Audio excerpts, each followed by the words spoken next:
What is up, everybody? I'm Nolex Given here with your afternoon snap, and today I'm going to be highlighting this list that makes use of the buffed 4 energy Nick Fury. I played this deck yesterday while Daily Bugle was the featured location, and while I do think that the deck, by having Quinjet and Collector, is able to make good use of the Daily Bugle, it's certainly not essential in order to make it work. And in fact, the Daily Bugle often means that you wind up having too many cards in your hand and then you're not able to make full use of Nick Fury. And in this game, it just winds up being like the same. Let's just pretend that this Dr. Doom, we eventually get off the Nick Fury rather than grabbing it from the Daily Bugle. Though Daily Bugle does give me some info about what's in my opponent's hand this game as well. And if your opponent's gonna play a Dr. Doom, then you playing a Dr. Doom basically just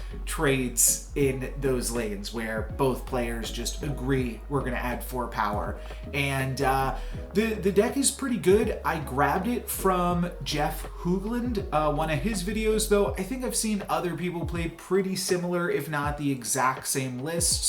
Kitty Pryde is also really good with the Collector, and it's good with Nick Fury Quinjet because on turn 5 you can play the 6 cost card from Nick Fury, and then on turn 6 you can play another 6 cost card from Nick Fury along with Kitty Pryde for just a little bit more power. Plus Kitty Pryde is pumping up your Collector every time it returns to your hand, and your Angela if you happen to draw it. So a lot of different ways to add power to the deck. I think that while Daily Bugle was the featured location, there's a chance you wanted to try to mix Devil Dino in here, because oftentimes Devil Dino is just more power than a random 6 cost card that you might be able to get from Nick Fury, and you wind up having a nearly full hand at the end of the game, which just makes for a ridiculously large Devil Dinosaur.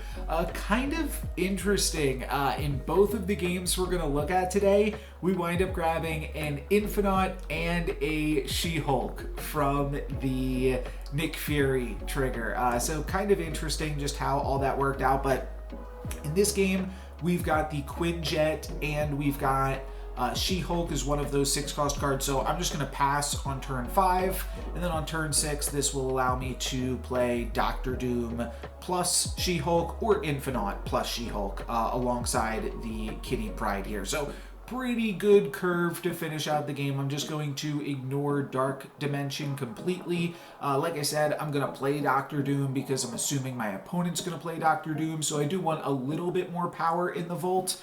And yeah, then we're just actually, it winds up being a very close game, in fact, because my opponent's Blue Marvel actually makes them tie the vault. So definitely glad I played that Doombot, but yeah, pretty good result here, I think, for the Nick Fury list. Let's take a look at one more. In this game, we don't have an early Quinjet. We actually don't have Quinjet at all, but what we do have is the Super Flow. So that's going to be another way that we can have 6 energy on turn 5, and that will allow us to make use of She-Hulk actually, as well as just making use of Nick Fury. So pretty cool stuff here. We will play the Kitty Pryde. I'm just seeing when Kitty Pryde returns, how it interacts with Super Flow, how we want to make use of it. And we can see my opponent setting up for, we see a lot of this deck right now, kind of like Destroyer decks, though with Yondu, that very much points to it being a Galactus list still.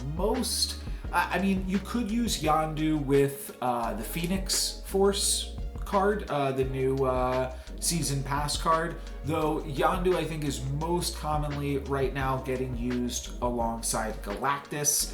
And yeah, here's what I was saying. So we can actually play Nick Fury this turn if we want to, or we can just wait and play it next turn. And my goal here is actually to get some cards out of my hand. So I'm just going to play the Carnage that we grabbed off of the Daily Bugle. We know my opponent's going to play a Carnage themselves this turn, but I just want to get cards out of my hand, and then next turn I can play Nick Fury plus Kitty Pryde, and we could actually, off of that, lock the Kitty Pryde in play. It's kind of an interesting thing here because Nick Fury is going to add 3 6-cost cards to our hand. So at the start of turn 5, my hand's going to be full, and I'm going to be unable to bounce that Kitty Pryde for a turn. So kind of interesting how that works out. But they get me with the Galactus, and now we're tied 7-7 in the Daily Bugle. And like I said, we wind up getting She-Hulk and the Infinite again, this time paired with Thanos. And because we don't have access to the Super Flow,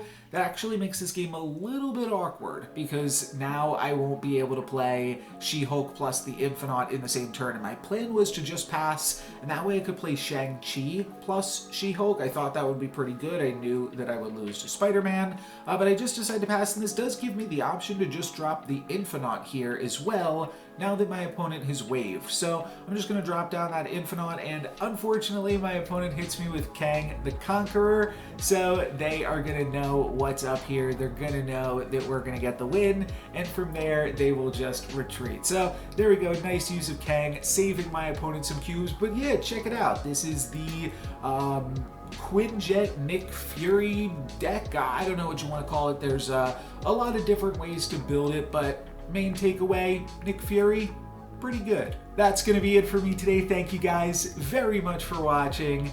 I'm No Lex Given. Peace.